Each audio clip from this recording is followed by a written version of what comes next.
am Rodrigo Roa Duterte. That's my first middle name is Roa. His surname is Duterte. My birth month day is March 28, 1945. I was born in the province of Leyte in the Philippines.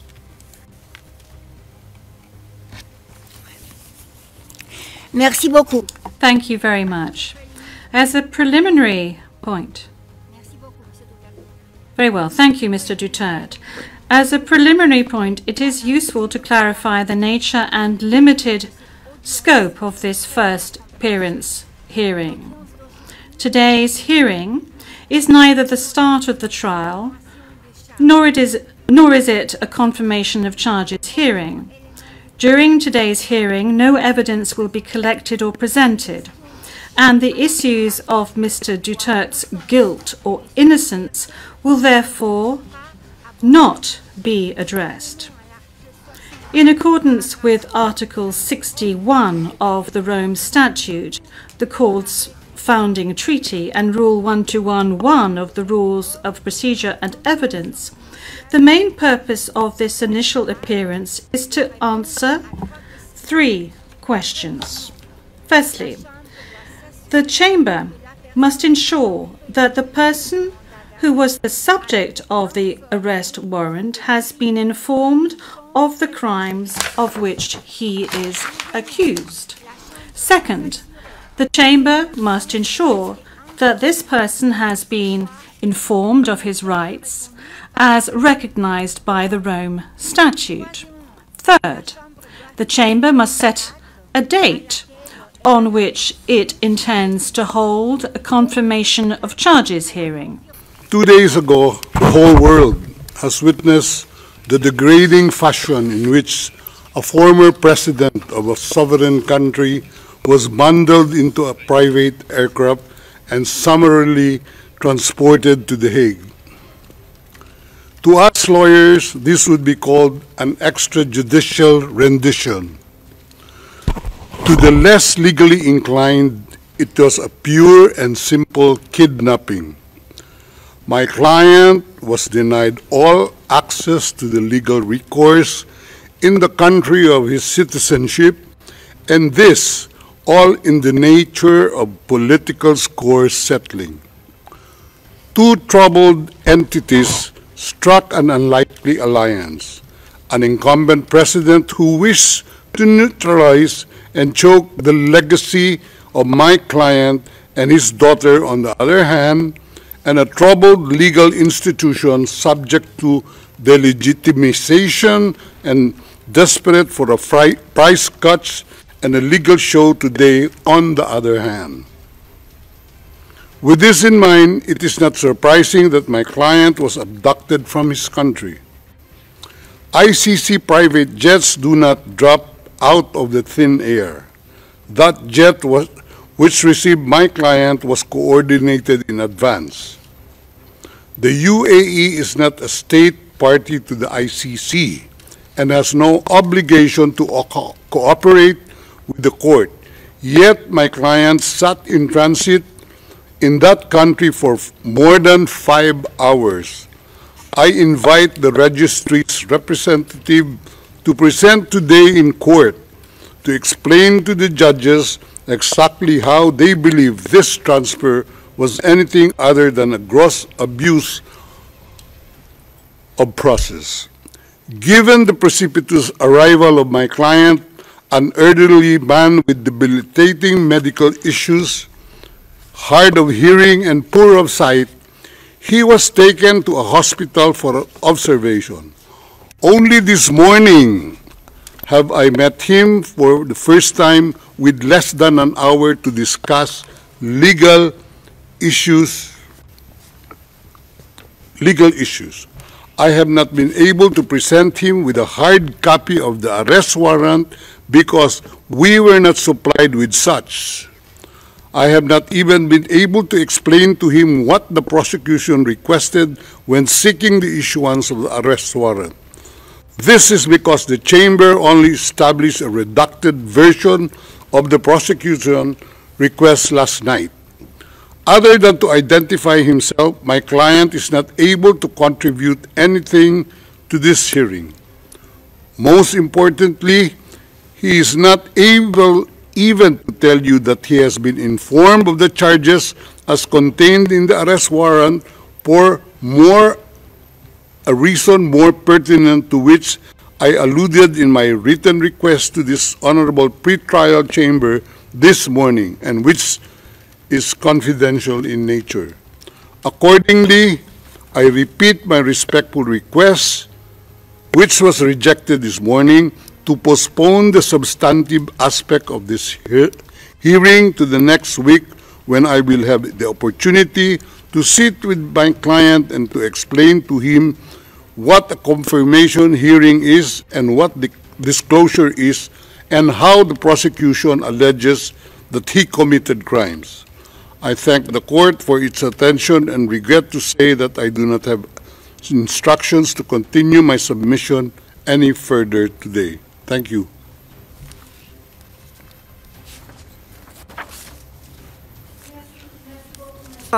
D'abord, concernant... Thank you, Counsel. Now, with regard to the health issues of Mr. Duterte, I believe that the court has taken specific measures with regard to his health situation, and I note that subsequent to his arrest and when he arrived at the detention center, the court's doctor was of the opinion that you were fully mentally aware and fit, and that you have undergone further checks and tests at the detention facility. And when you broached health matters, that's saying that you were not able to come to the hearing, the doctors who consulted with you were of the opinion that Mr. Duterte was not in a position to come to the hearing physically, but that if he gave a written permission, he would be able to take part via video link. Now, that is with regard to the health matters that you just mentioned. They are very important, especially concerning the matter of age. Now, with regard to the rights of Mr. Duterte, we have before us the registrar's or the registry's report that says that Mr. Duterte has been informed of his rights, including Articles 66 and 67 of the Rome Statute, and that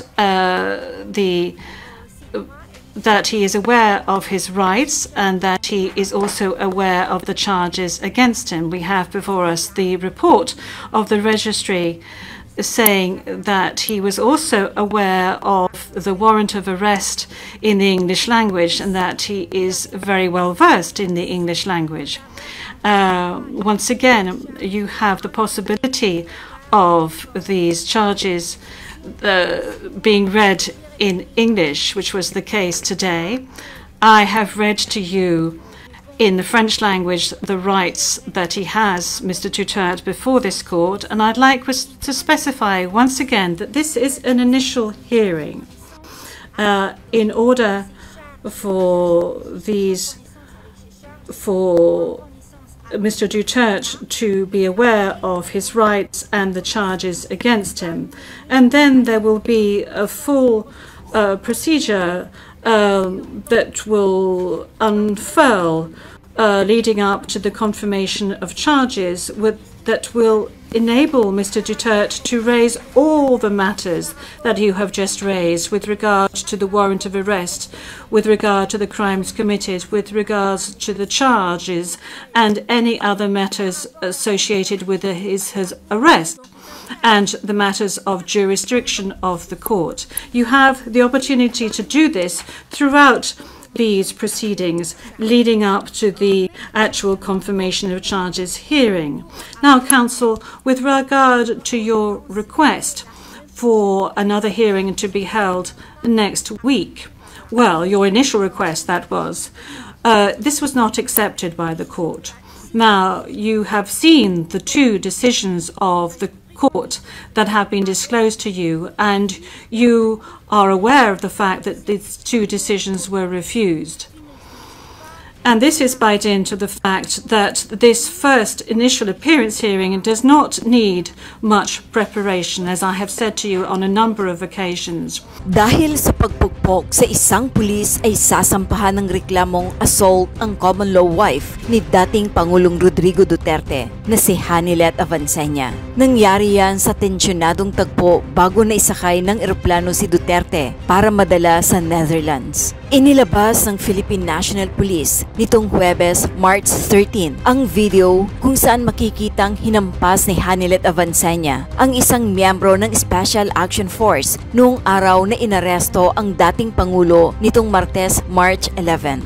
Sa isang panel discussion sa palasyo, inilahad ng Philippine National Police ang umano'y pananakit ni Hanilet Avancenia sa isang pulis sa gitna ng pagpapatupad sa International Criminal Court o ICC arrest warrant. Sinabi ni PNP spokesperson, Police Brigadier General Jane Fajardo, na ilang pulis, kabilang siya, ang nakaranas ng pananakit at panlalait.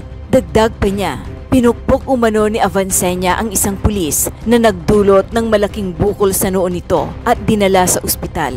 Ayon pa kay Fajardo, sa kabila ng naranasang pananakit at panlalait, hindi sila gumante sa pananalita at aksyon ng pamilya Duterte. Idinitalye ni CIDJ Chief Major General Nicolas Torre ang mga pangyayari noong gabi ng pag-aresto kay Rodrigo Duterte, kabilang na ang desisyon umano ni Hanilet Avancenia na hindi sumama sa eroplano papuntang Netherlands. Inihayag pa ni Torre na itinulak at tinabig siya ng malakas ng partner ni dating Pangulong Rodrigo Duterte na si Hanilet Avancenia nang magkasalubong sila sa hallway, habang minura naman daw siya ng anak nitong si Kitty noong sinilbi ang Interpol notice sa dating Pangulo. Dagdag pa ni Torre, sinabi pa ng dating Pangulo na aasuntuin siya ng kanyang mga anak kapag siya ay nagretiro na. Sa kabila nito, binaliwala ni Torre ang insidente at sinabing, everything is, okay lang yan, makapal ang ating balat at yan ay kayang-kaya nating palampasin yan. Kinumpirma din ni Torre na siya ang nag-utos na huwag papapasukin ang anak ng dating Pangulo na si Vice President Sara Duterte sa Villamor Air Base. Ang anak ko pupunta dito. Mr. President, hindi darating yun. Kasi hindi mangyayari. Bigyan mo ng pagkakataon. Kasi ayaw mangyayari yun. Magdadala ng gamit. Ayaw niyong papasukin. Ayaw niyang papasukin. Grabe, deprivation naman. Abuso naman yan. Hayaan mo lang makita nila ang tatay nila. 80 anyo. Kung gano'n, okay lang. Kung hindi niyo papasukin, make it clear. Yes, sir. Hindi papasukin yan. Hindi ninyo, ikaw, Yes, sir. hindi mo Upon my orders. hindi mo pinapasok. Yes, sir. Upon my orders, sir. Ang sabi ko, ang abogado ko, ang anak ko na babae. They can visit you at your detention center, sir. Please. Sige, sir. Para tapusin tayo. Paano mo na lang? Mapapago na si Presidente, ma'am. Paniwala ko. Dalawa lang yun eh. Baka na mag-isang Presidente. Hindi yan. Dalawa. Napapagod din. Hayaan mo lang. Hintayin na lang ninyo yung request. Hintayin ninyo ano. Hindi na mangyayari, sir. Ito bigyan tayo. Huwag mo na mag-deny. As you said, bakit mo naman i-deny ang abogado ko, ang abogado ko yung anak ko na babae? Bakit ninyo i-deny? Bakit wala mangyayari, sir? I-tape mo lang, i-tape record ninyo kasi... Ay, sir, ang dami na kabigyan, sir. Ang dami na kabigyan. Oo. I'll go to jail for this, sir. Yes, of course. I'll go to hell also. Yes, sir. Simple, sir. Kaya na, mag-decide ako kung dadating ba ang mga anak ko hindi, at kung hindi ninyo pinapasok. Papasukin mo na lang yung anak. Maawa ka na lang para na makapasok. Kasi yung anak... Sir, matapos ito, sir. Papasukin mo. Kung hindi matatapos ito, sir, pag hindi kayo sumunod. And Napakasimple yung order. allow me to consult my lawyer who is my daughter. Bakit? Anong ginawa ko? Nakatayo na ako dito, siniginip na ako dito. Papasok natin ang ginawa ko. Nakatayo na ako dito. Sir. Yes, mag-consult lang mi with lawyers para daghan pa man ang legal procedure, so magpasa pa na sila whatever unsa bay kailangan ipasa. So wala pa karon pero mag-consult mi lawyers. Sir Jeff, ang inupuan niya, upuan ng presidente ng Pilipinas yun. Hindi siya presidente ng Pilipinas. Isipin mo naman yun. Anong klaseng bent backwards yun? That is the 250th Airlift Wing, which is the Presidential Airlift Wing of the Republic of the Philippines. Ang upuan niya, presidential chair. And he is an arrested person. Oh, sige nga. Hindi ba special treatment yun? Pasensya na po kayo, talagang napakalaking special treatment ang ibinigay natin sa former President Duterte. Sir, bakit humingi? Para wala lang gulo at mapagbigyan ang lahat ng kanyang kahilingan. Sir, kanino po naka-address yung pasensya? Pasensya na. Kanino sir naka-address? To whom it may concern. Sa lahat ng mga... Kasi may pwedeng birahin talaga ako eh. Bakit binigyan mo ng special treatment dyan si former President Duterte? Bakit itong kamag-anak ko hinuli rin sa ganitong oras at panahon eh, diretso sa kulungan, diretso sa selda, pinyahan nyo pa sa pagkainit-init na investigation room nyo at pagkatapos ngayon nandito na sa isang mas mainit pang selda. Eh wala pa namang charges, piniprepare nyo pa yung papel at inihahanda pa lang ang papel for inquest. Eh nandito na sa mainit na selda yung kapatid ko o kamag-anak ko o tatay ko o anak ko or asawa ko. Samantala itong former president ay international court na ang nagbigay ng warrant niya. Tapos nandiyan siya sa upuan ng presidente rin. Anong klaseng treatment yan? Akala ba natin the law applies equally to all. Kaya pagpasensyahan po ng mga kababayan nating Pilipino na might be aggrieved of that special treatment given to him. Pasensya na po kayo at ito ay kailangan lang gawin para ang ultimate objective ay magawa natin, which is to bring him to the Hague in the International Criminal Court. Okay, General, Magandang araw, Pilipinas. Napagkasundoan po namin na kami ay magpahayag ng aming mga statements dahil marami pong naglalabasan, iba't ibang kuro-kuro, iba't ibang opinyon. Mas nanaisin po namin na manggaling sa amin kung ano ba ang katotohanan para po ang mga kababayan natin, ang taong bayan, ay hindi malito sa kasalukuyang issue patungkol po dito sa kaso po na kinakaharap po ng dating Pangulong Duterte. Makakasama po natin ngayong araw si CIDG Director Major General Nicolas Torre III. Good afternoon, sir. Good afternoon, ma'am. And by the way, happy birthday, belated happy birthday nung March 11. Salamat, ma'am. And of course, makakasama din po natin si DOJ USEC Nicolas Felix T. Good afternoon, Yusek Claire. Good afternoon po. And Police Chief Brigadier General Jean Fajardo. Magandang araw po, ma'am, at sa mga kasamahan po natin sa media. Yes. Of course, kailangan natin itong maituwid ang mga iba't ibang haka-haka. Dahil kung hindi po natin ito maitutuwid at mapapaliwanag ng maayos, mismong taong bayan ay hindi nila malalaman ano ba nangyayari sa bayan natin. Especially patungkol dito sa sitwasyon na to.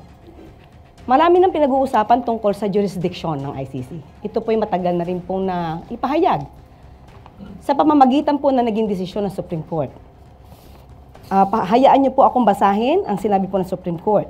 And I quote, "A state party withdrawing from the Rome Statute must still comply with this provision, Article 1272, that states, a state shall not discharge by reason of its withdrawal from the obligations arising from this statute while it was a party to the statute.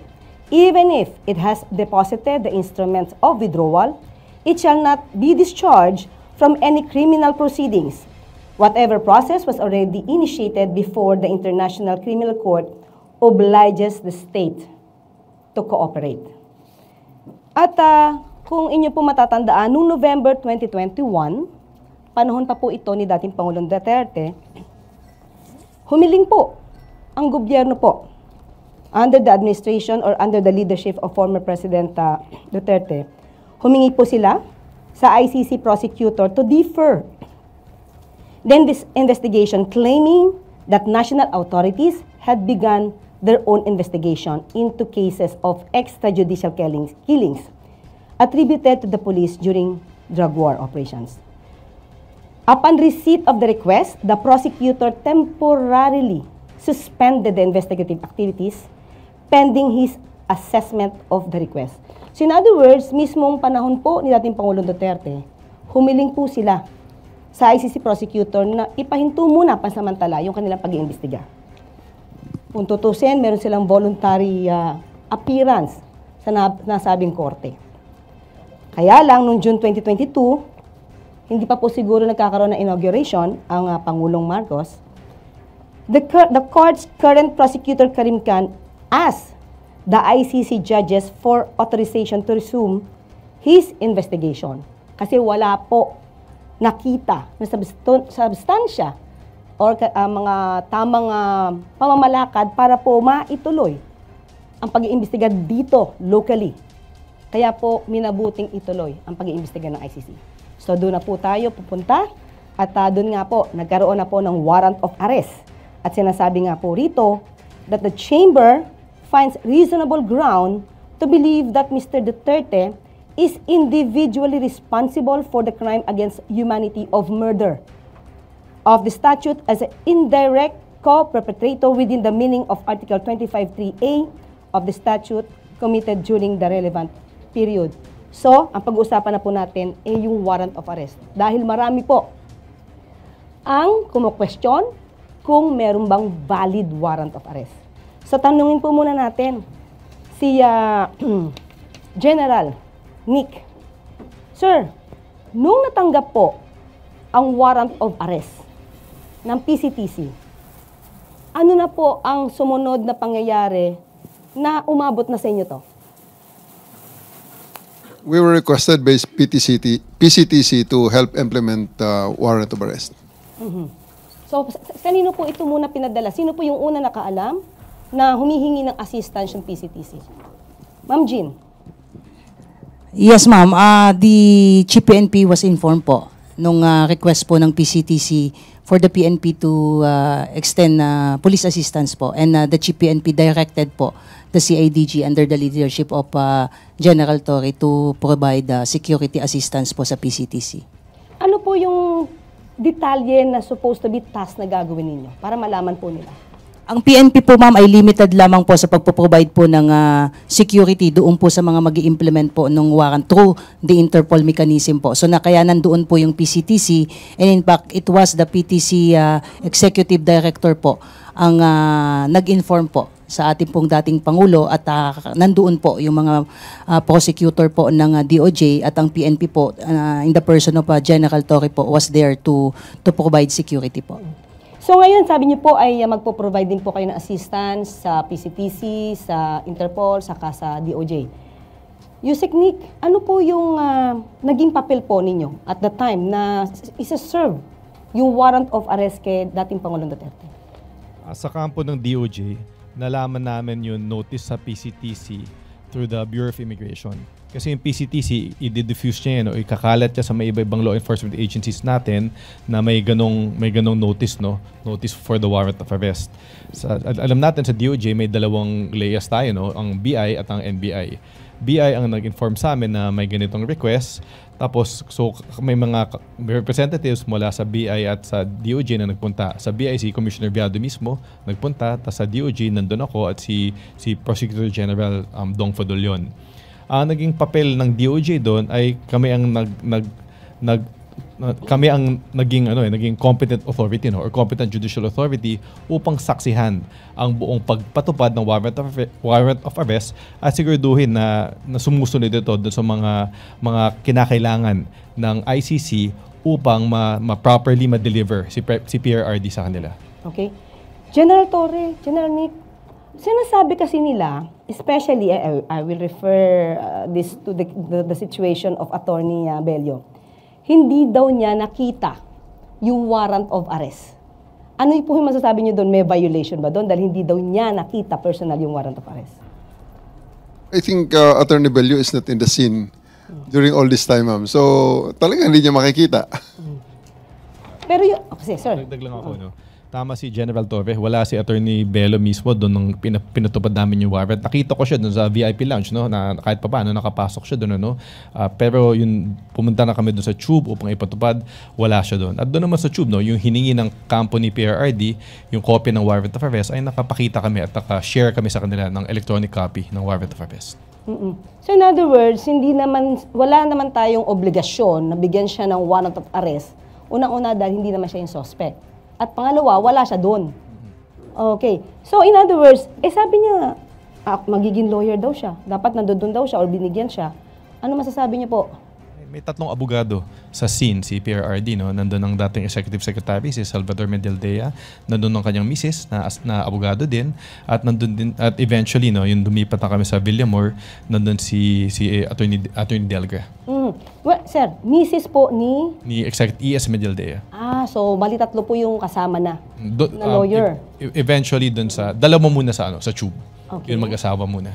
Okay, so yung kanyang rights naman as a suspect, hindi naman siya na-deprive. Ay, hindi na-deprive. In fact, gusto na nga namin ibasa yung Miranda rights niya doon sa tube, pero nakiusap yung mga abogado niya na wag muna. Kaya yung naging pa siya ay ilipat siya sa mas secure na area, which was eventually sa Villamor Air Base. At doon na namin, after binigyan sila ng pagkakataon na magpahinga, doon binasa ni General Torre yung Miranda rights niya. So balikan natin, sir, nung sinaserve po yung warrant of arrest. Ano po yung pinakasitwasyon? Nagkagulo ba? Maayos ba? Paano po? Paki-describe po sa amin. Well, sa lahat naman pong stage nung service ng warrant ay okay lang naman. Everyone is calm. Everyone was just expressing each one is expressing his own opinion. Pero at the end of the day, we insisted na sumama siya sa amin dahil siya ay inaaresto namin. At that time po ba, naka-wheelchair ang dating Pangulong Duterte or normal naman po siya maglakad? He was offered a wheelchair but he declined. So ang wheelchair niya ay ginamit ni ES Medialdea. So physically, ang condition po ni dating Pangulong Duterte at that time ay mukhang maayos naman po. Maayos, ma'am. Maayos. Until the end. Hanggang sa ngayon, hanggang sa kagabi nang siya ay ni-receive ng ICC, he is fine. And actually, bago bumaba sa plane, he made a video na andyan naman ngayon sa social media. He says that he is fine. Okay. Kay General G naman po, medyo inaano kayo sinasabi, umiiwas daw kayo sa tanong ni Senator Bongo. Paano niyo po ba itong sasagutin? Ganito po kasi ma'am yung nangyari nun ma'am. Nung maisakay na po at lilipat na po sila sa Villamor, susunod po si Chief PNP. I was supposed to board po yung sasakyan ni Chief PNP at paalis na po. Kaso nasa yung pinto ng van, umandar na po yung sasakyan niya. Humahabol po ako. Hindi ko po iniwasan, with due respect po kay Senator Bongo. Kung na-offend po siya, pasensya na po. Pero there was no intention on my part na takbuhan siya. It so happened na hinahabol ko po yung convoy. Kaya po tumakbo po ako, palayo po doon sa direction po nila. So from there, sa airport, dinala siya sa Villamor Air Base? Tama po ma'am. Yes, ma'am. Okay. Nung nakapasok na siya at dinala siya sa Villamor Air Base, General Torre, paki-describe, kasi kanina may kinukwento po kayo na naging relax naman yata ang Pangulo at umupo siya sa kanyang sa sila ng Pangulo. Paki-describe nga po yun. Well, ang particular place kasi sa Villamor is the 250th Presidential Airlift Wing. Yun po ang lounge ng Presidente ng Pilipinas.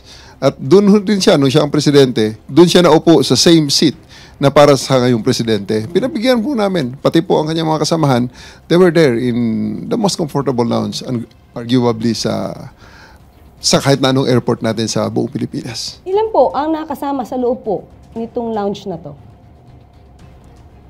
Hindi na po namin nabilang sa ngayon. I'll give you the exact, hindi ko na po nakita ma'am sa buong accounting namin. Pero yung matatandaan niyo po, sino po yung nakasama ni dating Pangulong Duterte sa lounge? Nandun po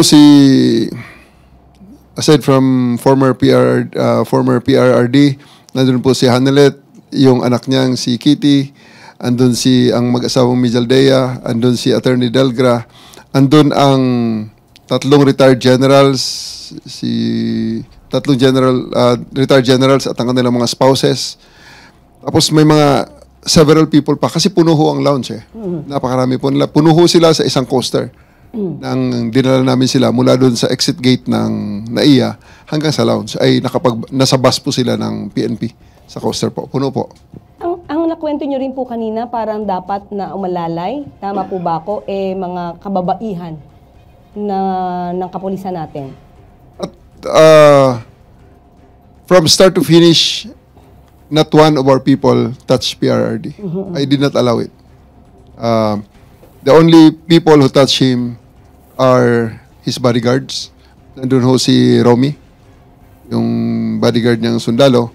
May dalawa pang bodyguard na ito talaga yung umaalalay sa kanya, si Romy. Plus ang isang personal nurse na isang police. Then may isa pang sundalo na bodyguard na lalaki at isa pang police na bodyguard na lalaki. So yun lang po ang mga taong humahawak sa kanya diretso aside from his family and parts of his entourage. Wala po sa mga police at hindi po namin hinawakan kailanman si PRRD. Totoo po ba na yung mga nag-implement po nito, nagsuot po kayo ng body camera? Meron po tayong mga body camera, ma'am. Kompleto po tayo. More than enough body camera and also the alternative recording devices na record po namin. Pati yung mga cellphones. Pati rin po sila, may mga cellphones po. Wala po tayong deprived doon. So, doon po nasa panahon na siya po ay nasa Villamor Air Base, nandun po siya sa lounge. Paano naman po yung kanyang pagkain? Kasi parang nababalitaan natin, nag-deprive ng pagkain, kaya kailangan magdala ng pizza itong si Senator Bongo. Paki-describe nga po ang sitwasyon doon.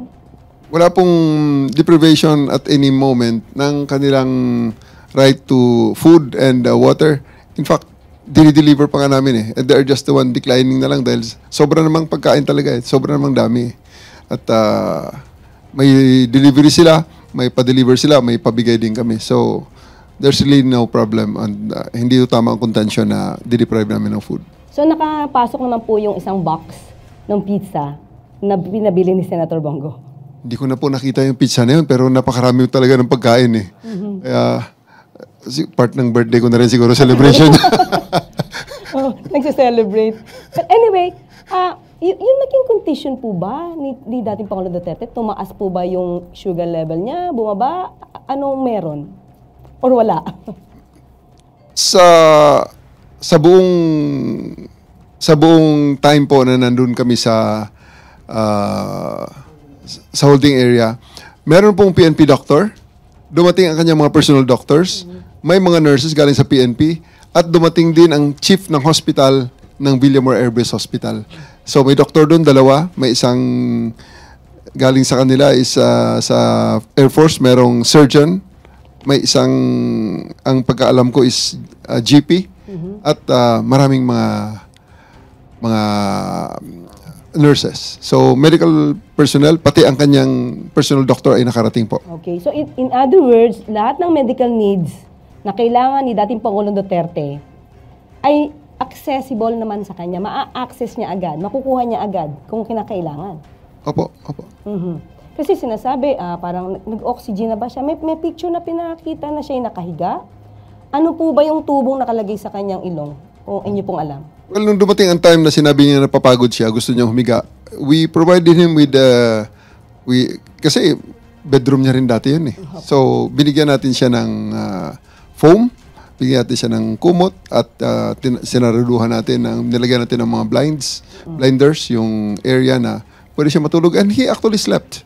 He is asleep the whole time. Kaya nga nung hapon na, nung sinasabi kong matagal na masyado ang usapan niyo ng inyong mga abogado, mismo ang mga abogado nagsabi na, paano kung may makapag-usap, tulog siya. That's already, pang-stretch na lang talaga. Another blockade para ma-justify na hindi siya maisakay sa aeroplano. Parang may delaying tactics na. Delaying tactics na lang talaga yun, ma'am. Pero at the end of the day, there's no deprivation whatsoever of legal counsel, yung mga medicine niya, food niya, wala po yun. At naibigyan natin lahat ng yun. Ang medical needs niya actually, sobra-sobra pa. Pero di ba nire-request po na dapat madala daw sa ospital? At that time po, kailangan ba siya talagang dalhin sa ospital? Ang sagot ko po sa panahong yun, sinagot ko sa kanila regarding that matter. Sir, sa ospital, ikaw i-examine din lang ng mga doktor na ito. Ang mag-iiba lang is yung location. Pero ang gagawin sa iyo is exactly the same. Dahil andito naman lahat ng mga gamit. So,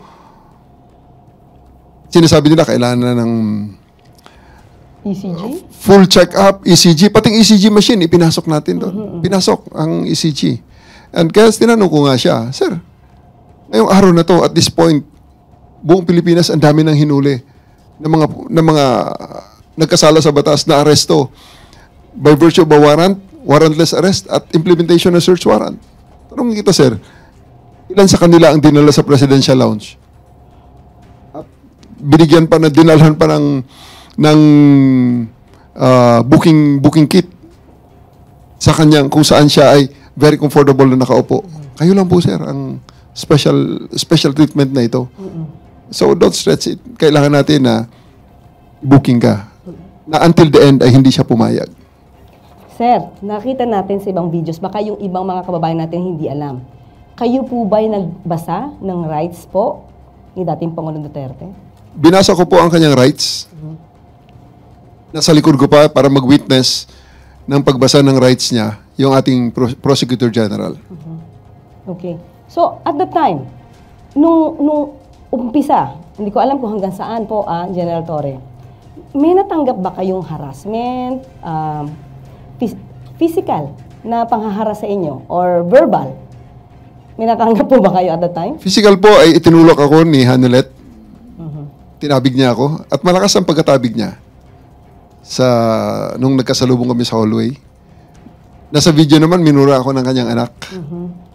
At mismong si Presidente Duterte ay niremind niya ako, magre-retire ako.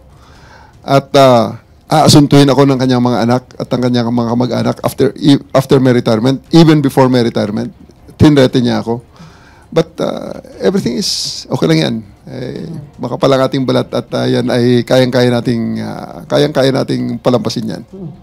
Ma'am Jean, meron po tayong ibang miyembro ng kapulisan na nakatanggap din po ng itong klaseng harassment. Pwede po ba niyo ikwento to? Yes po, ma'am. Aside from General Torre, I myself was also subjected to harsh words. Kaya lang, sabi nga ni General Torre ay maximum tolerance. Sabi ko nga, kung meron pang mas mataas sa maximum tolerance, yun po yung ipinatupad natin. Kahit minura na tayo, dinuro na tayo. In fact, yung mga pulis natin doon ay pinagmumura din at pinagsabihan ng masasakit na salita. At si Miss Hanilet po, ma'am, ay pinukpok pa po sa ulo yung isang pulis natin na nag-sustain po ito ng napakalaking bukol po sa kanyang noo po at dinala po sa ospital. Pero in spite of that, ma'am, wala pa rin pong nag-harm sa kanila, wala pong nanakit sa mga pulis natin at hinayaan po na ganun yung mga panililita po nila at action po nila sa atin. Mapapakita ba natin yung video? Pwede po natin mapakita para mapanood po natin lahat? Ma'am Jean, pakidescribe nyo nga po yan. Yan po, ma'am, yung picture po. Binlur lang po natin ng konti po yung mukha po ng ating babaeng pulis na taga-SAF. Sila po kasi, ma'am, yung umalalay po doon po kay Miss Hanilet at saka sa kanyang anak po para itabi po sila pansamantala. Ayan po yung napakalaki pong bukol. At meron po dyan na video po na talagang nakita po doon at na-captured po na pinukpok po ng cellphone po ni Miss Hanilet yung ating pulis po. Sa ulo po yan, hindi pa, pina-CT scan po ba yan? Kasi ulo po yan. Tinala po, ma'am. Ayan po, yung video po. Yun po, yun kitang-kita po kung paano po niya hinampas po. Balik ang anak ko! Balik ang anak ko! Ang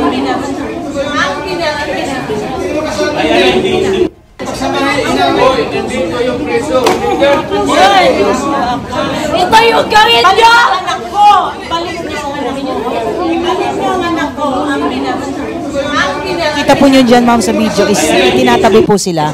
Kasi po, ang haba na po ng panahon na ibinigay sa kanila and it has come to a point po na nagdesisyon po si General Torre na it has to stop. Kailangan na po nating kompletuhin po yung proseso. Kaya ang ginawa po ng mga pulis po natin, itinabi po si Miss Hanilet at saka yung anak po niya para makuha na po natin si dating Pangulo po at madala po sa bus po. Pero nakikita po natin doon sa video, parang moving forward. Itong si Kitty, yung anak. Saan siya papunta nun? Parang pumipilit siyang pumunta paabante. Saan po siya papunta niya? gusto po nilang bumalik, ma'am, doon po sa area kung saan po yung ating dating Pangulo po. So yung mga kapulisan po natin, parang hinaharangan na lang sila? Opo, kinire-restrain po sila, nilalayo po sila at hinaharangan para hindi na po sila bumalik po doon sa area kung saan po nandoon po yung ating dating Pangulo po. Kasi maganda pong maipaliwanag yung sitwasyon na yan. Kasi po baka magkaroon ng ibang kwento at sabihin na nahahara sila. Yung pala, sila po yung moving forward, going forward para po puntahan muli ang dating Pangulong Duterte. Yes po, ma'am. Yes po. Okay. So, after that, nung okay naman po yung sitwasyon ni dating Pangulong Duterte, physically, okay naman po yung kanyang kondisyon, paano niyo po siya naisakay sa aircraft? Well, ang tingin ko, ang turning point talaga doon is nung time na talagang humaharang si E.S. Medialdea at binigyan ko siya ng warning na talaga, Sir, tapos na ito. Kanina pa ang usapan, kailangan sumakay ka na muna sa aeroplano, kayo sa aeroplano. At saka na natin pag-usapan ng iba pa, sa husgado na. So, nag-isip si E.S. Medialdea, dared me to arrest him, and I did. So, binasahan ko siya ng kanyang karapatan. Ninaras ko siya for PD 1829. So, at pinusasan ko siya. Kaya nang hinila ko na siya palabas, palayo, na nakaposas, siguro nakita ni PRRD na seryoso ko. At hindi tayo patatalo. At we do believe na talagang the majesty of the law has to reign supreme. Dapat masunod ang batas. Pero sir, nakita ko po sa video, parang binabasahan niyo ba siya? Or sinasabihan niya siya rin na kanyang rights? Winarningan ko muna si E.S. Medialdea, Sir, pag hindi ka pa umalis dyan, hindi matatapos ito. Dahil dyan, aarestuhin na kita ng obstruction of justice under PD 1829. And he dared me. So, I read him his rights, and I asked him to, if he understood his rights. And when he said na-affirm niya, naintindihan niya, Sir, you are under arrest for PD 1829, halika na, Sir. So, pinusasan ko at inalis. Nung makita ni PRRD yun, kasi bumalik ulit ako nung inilagay ko sa bus, dala ko ulit ang posas. Sabi ko, Sir, ito, kasunod, susundin ko sana si Attorney Del Gray, pero umalis naman na sila at sumama na si PRRD. So in other words, sir, sabi nga po ni Ma'am Jean, maximum tolerance yung ginawa nyo. So ilang oras po ba at nagtagal po talaga yung pagsampa sa kanya? Pagdala sa aeroplano po ni dating Pangulong Duterte? 12 hours, ma'am. 12 hours. Ganon din kayo katyaga. Ganon din katyaga ang miyembro ng kapulisan. Sabi ni General Fardo nga, ma'am, more than the maximum of the maximum tolerance. Okay. So, nung naisampa na, sabi po, ito po isang sandwich lang daw ang pinakain sa dating Pangulong Duterte habang nasa biyahe. Palagay ko, ma'am, babawiin nila yan. Nung pag maalala nila na marami palang cellphone video doon. Kasi sa totoo, pati sa aeroplano, may video na kumakain talaga si former PRRD ng full meal. Full meal talaga. Babawiin nila yan, ma'am. So in other words, yung mga ganitong klase mga naratibo, para maging negatibo lang ang pagpapa-implement ng warrant of arrest, saka yung the whole operation? Wala na akong makitang ibang rason, ma'am, para ilabas nila yan. Pero at the end of the day, it will be their word against our cellphone videos. And at the same time, sabi nyo nga po kanina, maganda naman ang kondisyon ni dating Pangulong Duterte, nakarating na po sa Netherlands. Kaya nga, ma'am, so we have now the benefit of a 2020 hindsight. Mismo ang doktor doon ng ICC ang nagsasabi na is fit and he's okay. And siya mismo, bago siya bumaba sa aeroplano, gumawa siya ng video, pinadala niya sa pamilya niya, at ipinost ng pamilya niya, sinasabi, I'm okay. Ilan po pala yung kasama ni dating Pangulong Duterte sa kanyang trip? Ang kasama po niya, ma'am, yung kanyang close-in security, yung kanya pong personal nurse, si Attorney Medialdea. Sa part, ma'am, ng government mo ay may dalawang doktor po na kasama, dalawang CADG po, at yung representative po ng PCTC po, mismong si Ambassador Lacanilaw po ang kasama. Teka lang po, si at that time, syempre wala namang visa. Si Attorney Medialdea or ES, former ES. Paano po siyang napayagan na sumama pa kay dating Pangulong Duterte? Actually, ma'am, silang lahat walang visa. Kaya lang, tumulong po ma'am yung Philippine Embassy po natin sa Netherlands para i-process po yung mga karampatang visa, pati po yung kanilang mga appropriate clothings po ay pinrovide po ng Philippine Embassy dahil malamig po doon. So pagdating po nila doon, inasikaso po kaagad sila ng kanilang pangangailangan po, including po yung pag-process po ng mga temporary visa po nila. Yung Philippine Embassy po natin ang tumulong doon. Okay, so maski na CES po, meron siyang na-provide po siya ng mga tamang kasuotan dahil nga sa napakalamig na klima. Lahat po sila, ma'am. Yes, General. We'll release the pictures pala, ma'am, sa inyo. Pati toothbrush, toothpaste, at mouthwash meron. Ayan. Ayan. So, wag po tayo maniwala doon sa mga sinasabi na na-deprive po ang dating Pangulong Duterte ng kanyang mga karapatan dahil ang bansa mismo, ang gobyerno po natin ay tumulong po sa kanila. Okay, balik naman po ngayon tayo kay Yusek Nikki. Yusek Nikki, may issue. Bakit daw nag-violate ng pagpapa-implement ng Rome Statute ng Section 59? Paki-explain nga po sa taong bayan, ano ba itong sinasabi nilang Section 59 ng Rome Statute? Unang-una, isang malaking pagbabaliktad dun sa posisyon nila yan. Dahil habang pinapatupad namin yung warrant of arrest, sinasabi nila na wala na tayo sa Rome Statute, wala na tayo sa ICC, dapat hindi gamitin yung mga provision ng ICC ng Rome Statute. Ngayon, dahil convenient, biglang ginagamit. Pero sa amin naman, may nakalagay dun sa Article 59 na dapat may competent authority, competent judicial authority na magsasabi, na magpapatunay na yung warrant, subject ng warrant of arrest ay CPRRD. Pangalawa na yung dumaan sa proseso, yung pagpatupad ng warrant of arrest sa kanya. At pangatlo, na na ginalang lahat ng mga karapatan niya habang pinapatupad yung warrant of arrest. Ang nagsilbi bilang competent authority dito ay kami, ang Department of Justice. At in fact, yung Prosecutor General natin, napirmahan na niya yung certification at pinadala na natin sa ICC dahil ito ay isa sa kanilang mga requirements bago ma-turn over si PRRD sa kanila. Sa atin, may masama ba na ang DOJ ang nagsilbi bilang competent judicial authority? Walang masama doon. Kasi unang-una, ang DOJ ay may quasi-judicial functions naman yan. At isa sa mga quasi-judicial functions ng DOJ ay sabihin, ay i-determine na kung isang arrest ay valid. Magandang halimbawa dyan ay tuwing kami nagko-conduct ng mga inquest, tuwing nagko-conduct ng inquest sa mga fiscal natin, ang unang-unang ginagawa nila bago pa pagpasya kung ipapasagutin yung respondent, ay alamin muna kung valid yung pag-implement ng warrantless arrest. So ito, walang bago dito. Ginagawa talaga ng mga fiscal natin to na sabihin kung tama ang pag-implement ng isang arrest sa tao. So, anong ginamit? Okay, sabi nga natin, hindi na tayo yung miyembro ng Rome Statute. Ano po, in particular, yung ginamit natin na batas para po maging legal po ang pagsisilbi po ng warrant of arrest kay dating Pangulong Duterte? Bukod dun sa ating pagiging member ng Interpol, na yun yung kumbaga naging entry point natin for implementing this warrant of arrest, yung isang batas na ginagamit natin ay yung Republic Act 9851. Ito yung act that punishes crimes against international humanitarian law. Kung titingnan nyo itong batas na to, halos katumbas ito ng Rome Statute. Yung mga krimen na pinaparusahan sa batas na to ay yung mga krimen din na pinaparusahan sa Rome Statute. Halimbawa, yung war crimes, yung genocide, at yung crimes against humanity. Tapos kung titingnan nyo itong batas na to, may portion doon na nakalagay na ang Pilipinas ay may option.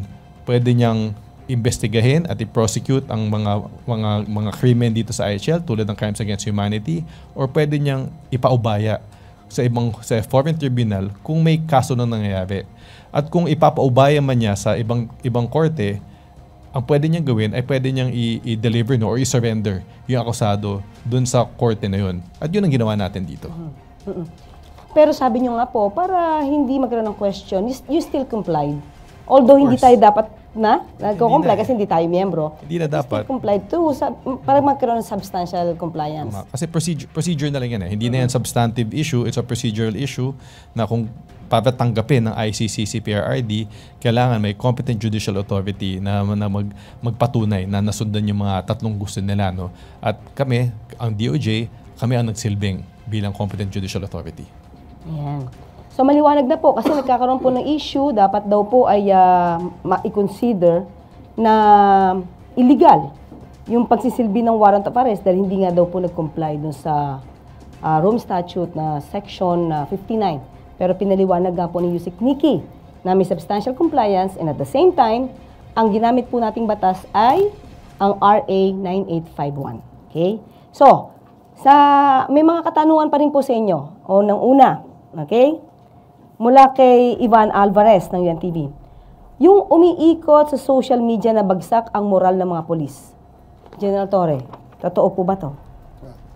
I would refer you to Jean. Ipasa kita kay Jean kasi siya talaga ang kasama ng mga sinasabi lang umiyak na pulis. Ayan. Yung kumakalat na sinasabing sympathetic, yung mga pulis natin na umiiyak during the implementation po ng warrant of arrest. Hindi po totoo yun. Kung kayo po ay nakapasok po doon sa holding area, ay maliit lang po yun. At sa dami ng entourage nila, sa dami ng mga pulis natin na nandoon, napakainit po nung suot po ng mga staff natin. Naka-camouflage po yun, nakasombrero. Kahit kami rin po ay basang-basa po ng pawis. So may nakita po, na-captured po doon na parang nagpunas po at nakayuko po. Ang sinasabi po nila ay umiiyak po yung pulis. Hindi po totoo yun. At ang sinasabi nilang mababa po yung moral ng pulis. Hindi rin po totoo yun. At sa mga lumalabas na mga video, ang pakiusap po natin, huwag po tayong basta-basta maniwala. Ang PNP po ay nakafocus po sa pagpapatupad po ng aming mandato. Saka parang bakit naman babagsak ang moral? Considering na naging successful naman din po yung inyong pagpapa-implement ng rule of law. At walang naging madugong pangyayari sa nasabing pag-serve ng warrant of arrest. Tama po ma'am, sabi nga natin, professional ang ating mga kapulisan. Alam nila na nandun tayo para magpatupad ng ating mandato. At yun ang ginawa natin, sabi nga natin, mission accomplished, kaya mataas ang moral ng pulis natin. Okay. From Christian Yosores, Radyo 630. On whereabouts ni Senator Bato de la Rosa and police preparation in any eventuality if may ilalabas ding warrant of arrest kay Senator Bato. Yusek. Ano naman, nasaan daw ba si Senator Bato? parang nagparamdaman. Nakita ko naman may social media post siya na sinasabi niya hindi siya nagtatago. At ano naman, hintayin na rin natin kung sakaling lumabas man. Ayoko naman pangunahan natin yung ICC, no? Pero meron na tayong modelo, no? Upang kung paano natin ipapatupad yung warrant of arrest laban sa kung sino man akusado po doon na magkakaroon ng warrant of arrest. Pero parang pinahayag rin niya na willing naman yata siya sumama kaya dating Pangulong Duterte. Okay, ito po ang tanong. How true that Senator Bato de la Rosa and retired Police Chief Oscar Albayalde could be the next to receive arrest warrants from the International Criminal Court for crimes against humanity regarding the roles in the previous administration's war on drugs? Hindi kami privy kung sino talaga yung kung anong status ng investigation sa ICC, but ang alam lang namin, nabibig namin sa mga bali-balita, nakasama sila sa mga ina-investiga. Kaya yun na lang, abangan lang natin kung magkakaroon man ng warrant of arrest laban sa kanila. May tanong dito pero parang nasagot na po ni General Torre. In a video posted by former President Duterte's daughter, Kitty Duterte, minura po kayo while performing your duty. May additional pa po ba kayong response? Yes lang yun, ma'am. Kaya nating palampasin yan. Okay, thank you. And how do you receive, or rather perceive this action, and what's the step will you take in response? I think kaugnay ito sa isang question. Bukod kay dating Pangulong Duterte and Senator Bato, ilan pang personalities, all in all, yung kasama sa arrest warrant ng ICC na ipapadaan sa Interpol? Isa lang, yung warrant na lumabas kay PRRD pa lang. So wala pang ibang natatanggap na communication? Pero kung titingnan natin yung warrant, may nakalagay doon may language doon. Nalimutan ko lang kung exact language na may mga other individuals na ina-investigan. Are you closely monitoring any movement amid any possible attempt to create a scenario similar to that of people power? How do we deal about that? General Ngayon na. At may directive naman sa amin. Okay. All the scenarios are taken care of at hindi man nagpapabiya ang PNP regarding that matter. May mga official pronouncements na dyan si General Fajardo.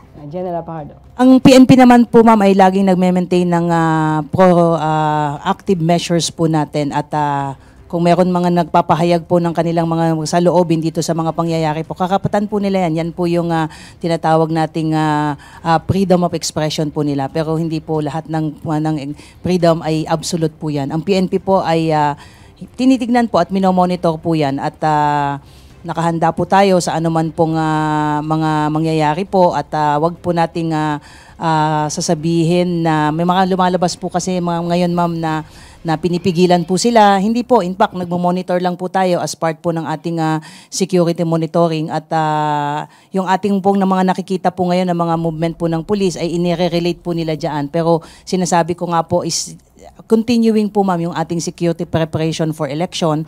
So may mga nakikita po tayo mga simulation exercise. Yun lamang po ay bahagi po ng ating patuloy na paghahanda po para sa nalalapit po na election. Yeah.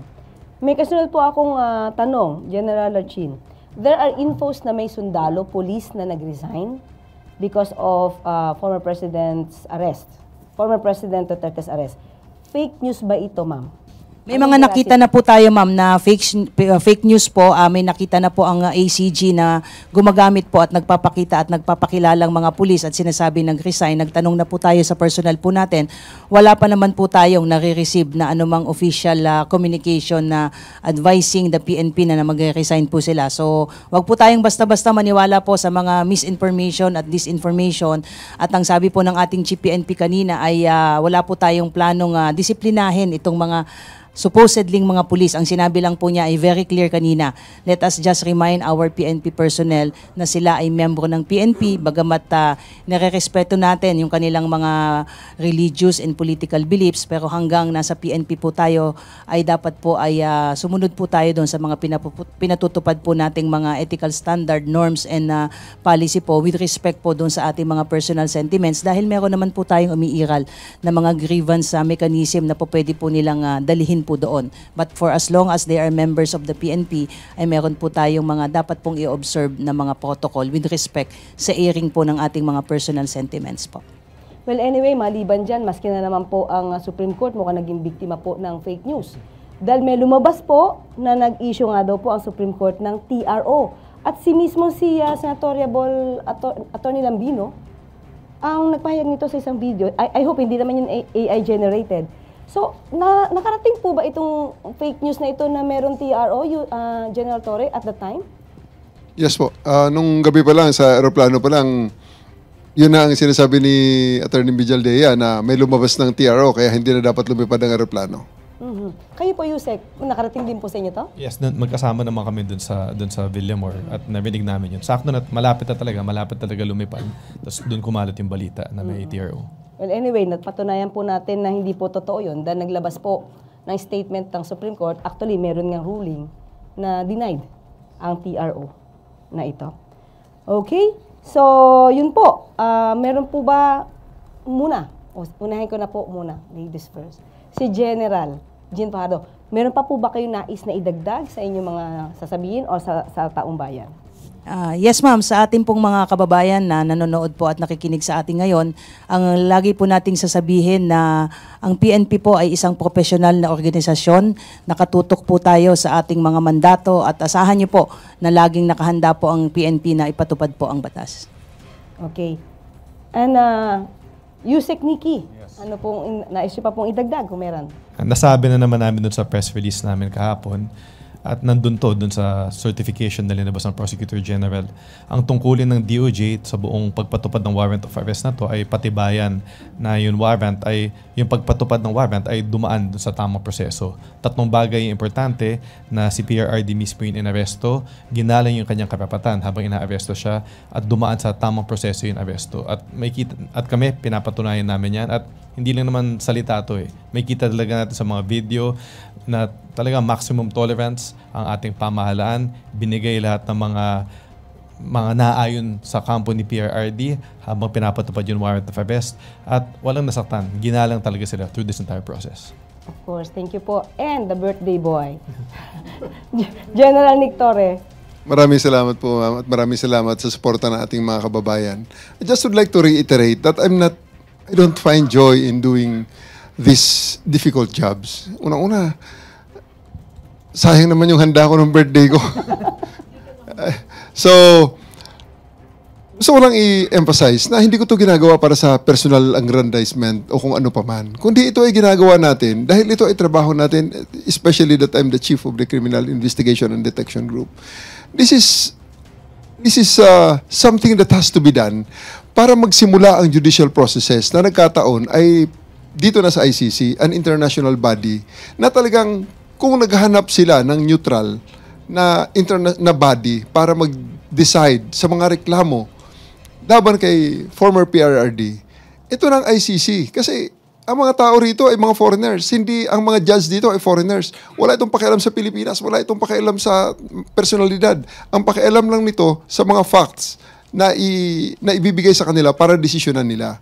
Gusto kong i-emphasize, ang mga judge na yan ay mga foreigner. Pero ang complainants dyan ay mga Pilipino. Ito yung mga Pilipinong nung panahon ni PRRD ay walang nakitang pag-asa sa judicial system, sa judicial processes sa bansa natin ng mga panahong yon. Kaya pumunta sila sa ICC. Kasi nakita nga nila, sitting senator and former justice secretary nakakulong eh. So, ito yung mga taong walang kakayahan na lumaban at wala na nakitang pag-asa kaya pumunta sa ICC. At gusto ko rin emphasize, hindi ito yung mga taong kayang kumuha ng serbisyo ng mga abogado de Campanilla. Ang mga abogado nila ay mga volunteer din na ang dala-dala lamang ay ang paniniwala para sa hustisya. So sa ngayon, dinala nila sa isang forum na neutral ito, si FPRRD, and the former president, I'm very sure, has the capacity to defend himself using the lawyers that he can afford, that he will get. So, I think this is fair. At sa warrant of arrest na ipinilabas ng ICC, magsisimula lang lahat ng yon kung ma-take into custody si former President Duterte at madala sa kanila, ma-endorse sa kanila para they can take the jurisdiction and the judicial process can start so that justice can be dispensed for all. Kung siya ay inosente, mapabilis ang pagdeklara na siya ay inosente. Kung siya ay guilty naman, mapabilis din ang pagbigay ng hatol sa kanya para mabigyan naman ng hustisya itong mga nagrereklamong nagkiklaim na sila ay naging biktima ng paglabag niya sa batas. Yes, tama po, no, General Torre. Hindi lamang po dapat natin tignan ang isang side of the story. Meron po tayong nakakalimutan yung kwento po nung di umano mga biktima ng EJK. So, tignan po natin pareho. Huwag po tayong kumampi. Alam natin na meron po kayo iniidolo, meron po kayong hinahangaan. Pero this time, dapat po hustisya po ang mag-prevail. Hustisya para sa di umano mga biktima at hustisya rin po kay dating Pangulong Duterte. At dyan po nagtatapos ang ating programa ngayon. Hanggang sa muli. At sa susunod na pagkakataon at kung meron pa pong another issue, at ibibigay po namin agad ang mga pagpapaliwanag patungkol dito. Maraming salamat po. Mag-subscribe at i-click ang notification bell para sa mga susunod na video updates. Maraming salamat po.